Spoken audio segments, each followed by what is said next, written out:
3, let's go!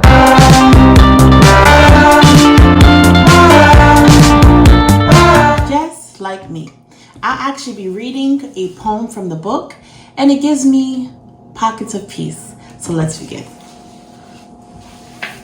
The title of this poem is called I Am. I am a song longing to be sung. I am the sunshine belonging to the sun.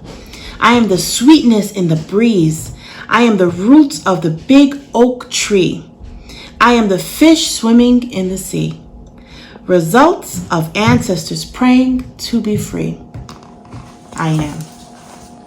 Take this time to get to know this book just like me, and I'll be seeing you soon for another Read Aloud. Bye.